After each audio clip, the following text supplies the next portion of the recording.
আমরা মোশাররফ ভাইয়ের সাথে একটু কথা বলে নিব, যিনি এই সাইডে কন্ট্রোল করতেছে, যিনি ফোরম্যান এই সাইডের। তো ওনার সাথে একটু কথা বলবো আর ওনার কাছে কিছু বিষয় জানতে চাইবো যেগুলো আপনারা মিস্ত্রিগুলো সাইডে মিস্টেক করে, এই বিষয়গুলো উনি আজকে লাইভ এখানে দেখাই দিবে যে এই মিস্টেকগুলো কখনো করা যাবে না। তো বিম সর্বপ্রথম আমরা শুরু করব বিম নিয়ে। বিমগুলো কিভাবে প্লেসমেন্টে রাখতে হয়, কিভাবে সেন্টারিং করতে হয়, এই বিষয় নিয়ে উনি আজকে আমাদের দেখাই দিবে। আর ছাদের বাইন্ডিং গুলো কিভাবে করতে হয়, কিভাবে ক্র্যাঙ্ক টানতে হয়, এই বিষয়গুলো উনি আজকে ক্লিয়ার করে দিবে এই ভিডিও। আর আরেকটা কথা না বললেই না, আপনারা যারা চ্যানেলে নতুন আছেন একবারে, তারা চ্যানেলটিকে সাবস্ক্রাইব করে আমাদের পাশে থাকবেন আর পাশে থাকা বেল আইকনটি অবশ্যই ট্যাপ করে রাখবেন, ঠিক আছে? আর like comment share must be, ওটা করবেনই। তো আমরা চলে যাচ্ছি সরাসরি মোশাররফ ভাইয়ের কাছে।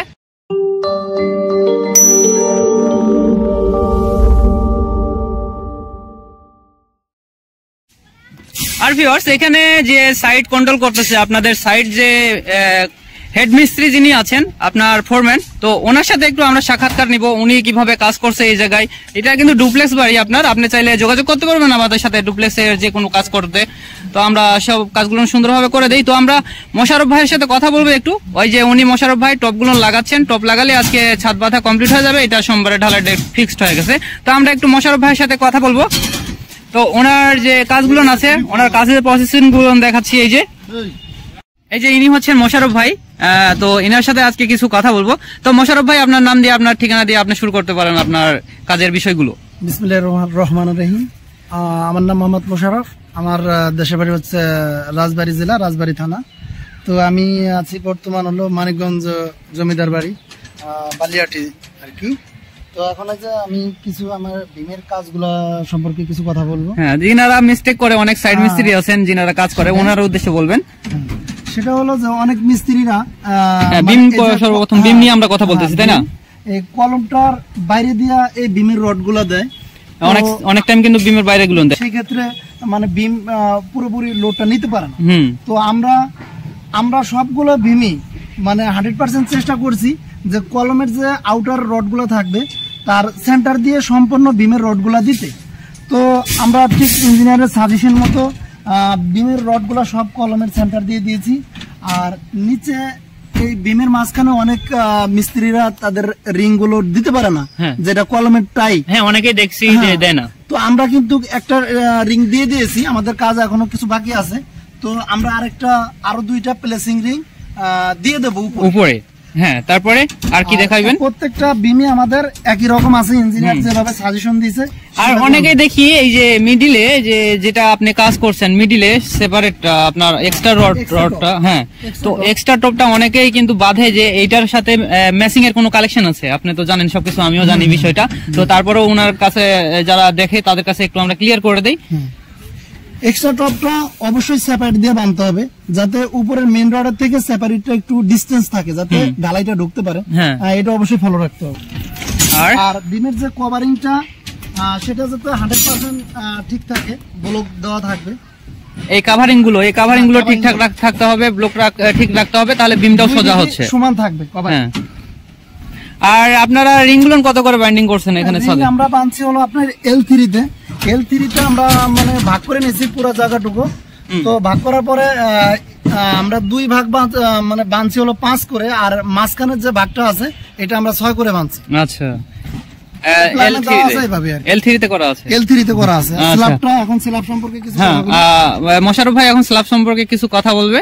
তো আপনারা ক্লিয়ারিং থেকে শুরু করতে পারেন। আমাদের এই স্ল্যাবটা ঢালাই হবে হলো 5 ইঞ্চি। তো সেই ক্ষেত্রে আমরা ক্যারেন গুলা টানছি 4 ইঞ্চি করে। তো আমাদের উপরে 1 ইঞ্চি ক্লিয়ার কভারিং থাকে। এই যে আপনারা দেখেন আমাদের 5 ইঞ্চি ঢালাই, এখন ক্যারেন আছে 4 ইঞ্চিতে। তো আমরা এই গ্লাস ব্লকটাও ঠিক ওই মাপ মতো বানাইছি। এখন আমাদের গ্লাস ব্লক দেওয়ার পরে আমাদের উপরে ক্লিয়ার কভার 1 ইঞ্চি আছে। তো এইভাবে আপনারা করতে পারেন। আর নিচের যে জালিটা সেটাও আমরা 1 ইঞ্চি কভারিং দিয়ে পুরো উপর করে দিয়েছি। আচ্ছা, অনেকেই যে গ্লাস ব্লক গুলো কিংবা আপনার চেয়ার ব্লক গুলো করে না, ওনারা ক্রেন টেনে শুধু নিচে ব্লক করে দিয়ে করে নিল। কি হয় যে 2টা জালি এক হয়ে যায়। তো আমরা কিন্তু 2টা জালি যেহেতু ক্যারেন দিয়া আপ হইছে, অতএব 2টা জালি সেপারেট করে দিয়েছি। তো আপনি তো আলাদা ভাবে একবার পুরোপুরি ভাবে দিয়ে দিয়েছেন না? 2টা জালি দুই জায়গায় আছে। হ্যাঁ।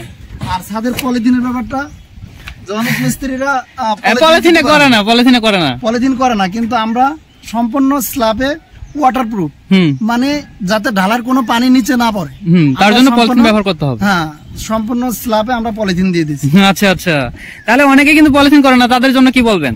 তাদের জন্য বলবো যে তারা যাতে আমাদের এই ভিডিওটা কন্টিনিউ দেখে সবসময়, আমরা কিভাবে পলিথিন দেই পরবর্তী ভিডিওতে ইনশাআল্লাহ দেখাই দেবো। হ্যাঁ আচ্ছা ঠিক আছে। আর পলিথিন দেওয়ার একটা কারণ আছে, আপনার যে সিমেন্টের যে পানিটা আছে, পানিটা সম্পূর্ণ নিচে পাসিং হয়, তার জন্য পলিথিন দেবেন। ওই সিমেন্টের পানিটা যেন আপনার কংক্রিটের মধ্যে থেকে যায়, তাই না? তাহলে হয়তো মানে আপনার ঢালাইটা অনেক মজবুত হবে।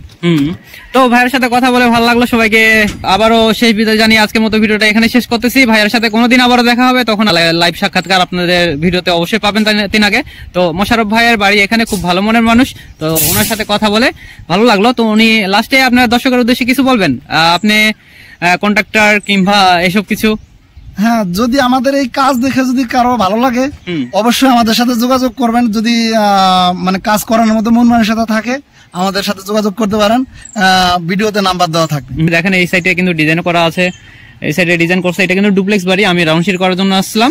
তো আজকে এখান থেকে চলে যাচ্ছি, সেটা তো কিছুক্ষণ আগে বললাম। তো ভালো থাকবেন, সুস্থ থাকবেন, ঠিক আছে?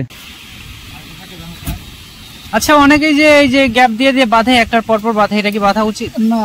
সেটাই যে অনেকেই মানে একটা পরপর মানবে, তো সেই ক্ষেত্রে আমরা সবগুলো মানে দিয়ে দিচ্ছি যাতে কাজটা ভালো হয়।